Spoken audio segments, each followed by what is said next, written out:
Bom, vamos falar de outro clássico incrível sempre, mas com favoritismo do Flamengo. Vasco e Flamengo se enfrentam pela 5ª rodada do Brasileirão em situações bem diferentes.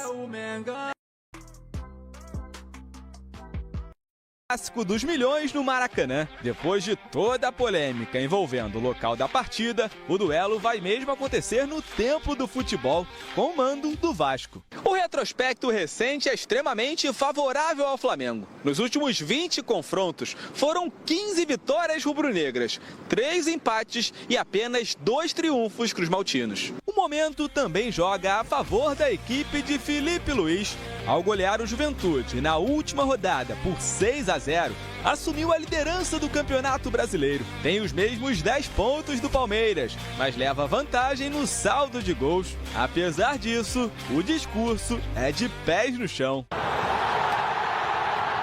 Mas eu não me iludo com o resultado, eu não me iludo com nada disso. Eu sempre, quando analiso, eu tento colocar o resultado de lado. Não temos que pensar na rodada 30, nem na 38. Temos que pensar na próxima rodada. Já os comandados de Fábio Carille só venceram atuando em São Januário até aqui. Nos 2 duelos fora de casa, jogaram mal e acabaram derrotados diante do Corinthians e do Ceará na última rodada. A postura tem irritado o treinador. O nosso respeito por essa agremiação, por essa equipe, ela tem que ser muito maior, a gente tem que fazer mais dentro de campo. Alguns jogadores que foram poupados na rodada passada devem voltar aos times titulares. Um provável Vasco tem Léo Jardim no gol, Paulo Henrique, João Vitor, Lucas Freitas e Lucas Piton formando a linha defensiva, Hugo Moura, Tietê e Felipe Coutinho no meio de campo e no ataque, Nuno Moreira, Garré e Verratti. Já o Flamengo deve ir a campo com Rossi, Wesley, Léo Ortiz, Léo Pereira ou Danilo e Ayrton Lucas, Éric Pulgar, De La Cruz e Arrascaeta, e no setor de ataque, Gerson, Plata e Bruno Henrique. Retrospecto desequilibrado, momentos distintos, mas sabe como é, com tanta rivalidade em jogo, o clássico pode acabar igualando 2 times que têm sido tão diferentes.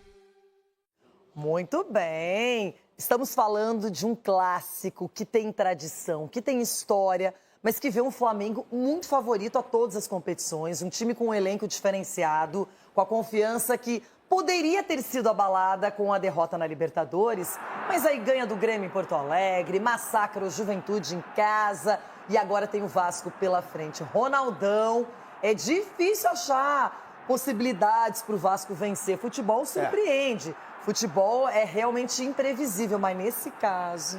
E eu gosto dos 2 treinadores. Eu gosto do Felipe, eu gosto do Carille também. Mas a verdade é que o momento do Flamengo é espetacular. Ainda mais quando teve esse tropeço aí, suposto tropeço, que depois, 2 jogos, acaba fazendo 8 gols e tomando só nenhum. Então vai ser uma parada indigesta pro time do Vasco, pro Carille. Mas é aquela coisa do futebol, né? Se souber marcar bem, tirar o espaço, né? Contra-atacar na hora certa, sair aquele gol no momento certo também, pode ser que o Vasco surpreenda, mas a leitura aí é totalmente a favor do Flamengo, né? Edu, qual é a sua visão sobre esse jogo especificamente? Parada dura pro Vasco, hein, Renata? Uma parada dura, até porque o Flamengo, a gente tá vendo a força dele, o Felipe Luiz, né, tá surpreendendo a cada jogo. É um cara que entende e estuda muito futebol. Então a gente vê que o Flamengo está em outro patamar. O Vasco está em reconstrução, né? Ainda muitas dúvidas, questões assim para se decidir dentro de campo. Treinador muito questionado. Então eu acredito mais no favoritismo e no jogo do Flamengo. Ah, futebol! Estou estudando aquele jogo, né? Porque é uma derrota recente do Flamengo no Maracanã. Agora, são números muito distantes nesse clássico dos milhões, que teve, durante muitos anos, um equilíbrio muito grande entre as 2 equipes, né? Sempre foi um clássico muito disputado. E agora esse clássico dos milhões, esse clássico, o principal clássico do Rio de Janeiro, chega com uma hegemonia muito grande do rubro-negro. Se a gente olha para os últimos 20 jogos, são 15 vitórias do Flamengo, só 2 do Vasco e 3 empates. Ao todo, 41 gols marcados e só 18 do Vasco, porque a gente ainda teve goleadas nesses confrontos. Esse ano, Flamengo e Vasco já se enfrentaram com o Fábio Carille na semifinal do Campeonato Carioca. E foram 2 atuações muito abaixo, de novo, distante. Não houve goleadas, mas atuações, desempenhos muito distantes de Flamengo e Vasco rubro-negro, tendo muito controle desse jogo. Então não é só ter uma carência de títulos, né? O último campeonato do Vasco Carioca de 2016, mas tem também a questão da própria rivalidade desse clássico nacional, que nos últimos anos mostra, né, um favoritismo e uma distância entre elenco, entre capacidade de resultados de um para o outro muito grande. E isso é mais um ingrediente, como você falou, né, Tim? Que o Fábio Carille queria esse jogo agora, contra o maior rival, com uma soberania enorme do rival sobre ele, nesse momento em que ele está tão pressionado, mas vai ter que enfrentar. E aí a gente tem, olhando para o Carille, me parece, não sei se você concorda, Tim, essa pressão que ele tem no Vasco agora me lembra muito o trabalho dele no ano passado no Santos. Uhum. O Santos precisava subir para a Série A, o Carille muito pragmático, sim, conseguiu os resultados. O Santos foi campeão da Série B. Chegou à Série A, campeão, cumpriu o objetivo. E acho que é mais ou menos o que está acontecendo agora com a torcida vascaína. Ele está cumprindo mais ou menos os objetivos, embora tenha perdido para o Corinthians jogando muito mal. Para o Ceará, acho que não era o que ele imaginava pelo menos um empate e a derrota foi com uma atuação muito ruim, mas conquistando pontos em casa, né, e buscando alguns pontos fora. Só que definitivamente não é o que a torcida espera. Não sei se influenciada pela pressão do presidente, dizendo que tem um elenco entre os 8. Mas me parece que a torcida quer ver um futebol que não é o que o Carille vai montar. E é mais ou menos o que ele enfrentou no ano passado, durante toda a temporada no Santos. Eu acho que amanhã o Vasco pode ficar pendurado na chave, no próprio trave, 89 minutos. E ganha com gol contra no último minuto, e a torcida vai ficar em êxtase. Não, eu acho que não vai ter a mesma cobrança. Então, o roteiro é ótimo. Para a torcida do Vasco, esse roteiro aí tá lindo, né? E é algo a se pensar da postura do time mesmo, né, Gavão? Pra gente já falar um pouquinho do rubro-negro também, mas o Vasco tem sentido muito, e tá até em uma matéria de destaque do GE. Globo, a ausência do Coutinho, que é um jogador que não pode, fisicamente não aguenta mais todos os jogos, já sofreu com algumas lesões nesse período de Vasco. E os números do time sem ele são impressionantes. É um cara que consegue, tanto nos gols fora da área que ele tem feito, mas distribuir, dar um pouquinho mais de qualidade para esse time, que aí para o jogo de amanhã deve ter o Coutinho, que não atuou contra o Ceará, né? A gente pode chamar o Coutinho de provedor? Podemos falar? Acho que ele e o Verratti. Talvez o Verratti seja mais provedor. Provedor de gol. Não. Aquele que entrega para a situação de gol. Né? É isso que tá. Sim, o maior provedor do Verratti. É isso. Boa. Bom, obrigado pela ajuda. Sim, na verdade, quando a bola chega no Verratti, cada um fala de um jeito, né? Ou Verratti, enfim. Quando chega nos pés do centroavante argentino, ele resolve. Ele resolve, é um dos grandes centroavantes do futebol brasileiro, né? Ele resolve, ele joga às vezes contra 3, 4 jogadores da defesa, e por ser muito bom, muito valente, assim, tem um vigor físico muito atrevido, destemido, eu diria, né? Ele consegue marcar gols. Na verdade, o que a imprensa chamou a atenção, que a gente está falando aqui, é fazer a bola chegar nele numa situação boa de gol, né? Também ele não vai fazer milagre, né? E isso é o que a gente vem falando aqui no Redação algumas semanas, se não me engano, anos. A grande carência do futebol brasileiro é meia. Sim. Né? Meia. No Corinthians, no Bahia, a gente falou antes do Everton Ribeiro, no Vasco da Gama. Por quê? O Coutinho não tem condição de jogar em intensidade, né? A partida toda, os 90 e tantos minutos, né? Então tem que escolher, o Fábio tem que escolher que hora do jogo ele vai colocar o Coutinho, que é, sim, o provedor do centroavante. Né? Então, vamos ver amanhã o que vai acontecer. Né? Então, pode acontecer, de fato, como você falou, do Vasco jogar ali recuado, tentar segurar essa máquina do Flamengo, que tem o melhor elenco ao lado do Palmeiras, inquestionavelmente, né? A goleada de 6-0 contra o Juventude. Foi meio impressionante o jogo contra o Juventude, assim, porque alguns gols aconteceram, acho que o Juventude estava tão batido num certo momento, que parecia futebol de praia, né? Dada a facilidade dos gols como ocorreram, né? Treino, né? Treino, desculpa, Juventude, mas é o que parecia treino, né? Não será assim contra o Vasco da Gama, absolutamente, né? Mas talvez essa seja uma estratégia, né? Esperar o Flamengo insistir e acionar o Verratti lá na frente para ver como é que ele faz para brigar com a defesa do Flamengo. O Vasco tem que achar uma maneira de colocar Verratti no jogo, né? Ele não pode ser um passageiro, ele vai prender os zagueiros. Mas ele não vai segurar a defesa. Mas ele não é veloz, né? Então, se ele vai segurar a bola de costas para o gol, precisa de apoio. Precisa de jogadores correndo nas costas dele, infiltrando, né? Se a arma dele principal é de cabeça, precisa de bons cruzamentos. Se não, um pouco como o primeiro tempo... o Caleri, não é?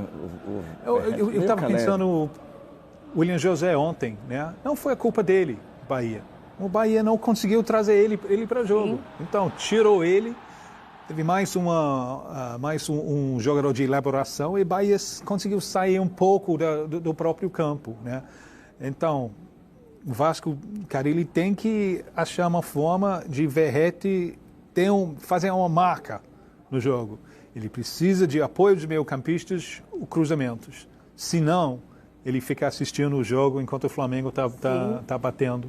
E o momento, né, não poderia ser pior para o Fábio Carille, porque a gente está falando de um time que vem de uma derrota em que o Ceará foi muito superior fora de casa.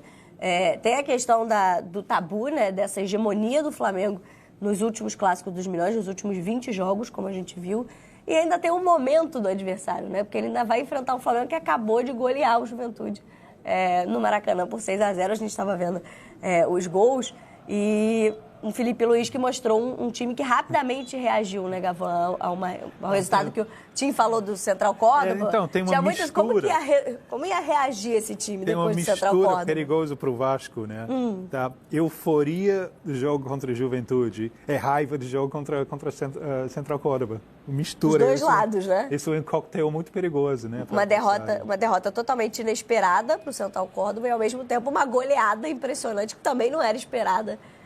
Em cima do organizado Juventude, né? Terça-feira fora em Equador contra a Liga de Quito. Sim. E aí, talvez o Felipe até pense em preservar alguns jogadores.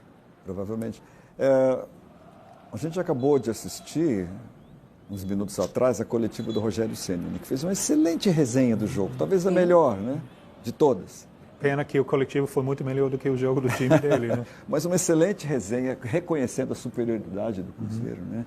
Eu penso assim que, nesse sentido, tanto o Felipe Luiz quanto o Rogério Ceni, ex-jogadores que se tornaram treinadores, o Rogério muito antes, claro, né? Mas eles, assim, primeiro, as coletivas são muito boas, são muito sinceras, os dois. O Felipe Luiz também tem ótimas leituras, assim como o Rogério Ceni tem da partida, né? Então, o Felipe Luiz, assim, obviamente, é uma das revelações do futebol brasileiro, sem dúvida nenhuma, a gente sabe disso, né? Foi uma aposta do Flamengo que deu muito certo. E acho assim, ele tem uma coisa que eu acho muito boa, assim, de ser um treinador tão jovem e já ter muitas leituras assim, boas do que está acontecendo no jogo e discutir isso na coletiva, né? De falar isso na coletiva. Então, certamente, isso vai acontecer amanhã, né? No jogo contra o Vasco. Se o Vasco se trancar na defesa ou tiver algum tipo de estratégia, certamente ele vai fazer alguma coisa, né? E tem elenco para isso. E fora isso também, ele tem a volta do Pedro, que a gente já falou aqui, um dos grandes centroavantes do futebol brasileiro, voltou já fazendo 2 gols, né? Depois de um período aí de recuperação de uma lesão muito séria, né? Então, assim, o Flamengo tem elenco de sobra para fazer gestão, né? Para escalar o time, poupar jogadores para o próximo jogo, escalar outros que estão com tudo, né? Estão descansados para essa partida. Então, assim, acho que é um dos grandes personagens também, além do Fábio Carille, Camila, o Felipe Luiz. E tem um problema para amanhã, né? A gente está lá destacando no GE. Globo também. O Alexandro saiu do jogo contra o Juventude com dores na coxa, tem o edema, então já deve ser preservado pelo Felipe Luiz para amanhã. Alexandro, então, com esse problema, com esse edema na coxa, não é considerado grave, mas tem terça-feira, como lembrou o time, jogo contra a LDU pela fase de grupos da Libertadores. Então, o Alexandro não deve ir para o clássico de sábado. Depois do Central Córdoba. Perdeu em casa, né? Tem que ganhar fora. Ele não pode brincar com esse jogo. Sim. E é Quito, né? Tem altitude, é uma situação insalubre para brasileiros. Mas o Flamengo vai tentar ali somar pontos contra a LDU. Mas primeiro, amanhã, esse grande jogo, esse grande clássico dos milhões, às 6h30 da noite, com transmissão aqui do Premier. Para essa partida com Vasco-Flamengo, não, perdão. Não temos Vasco-Flamengo, mas 6h30 da noite essa partida. Depois, às 9 da noite, tem transmissão aí sim, aqui no Sport TV. E o Troca de Passes, resumindo tudo ao final das partidas desse sábado e também de domingo dessa rodada do Campeonato Brasileiro.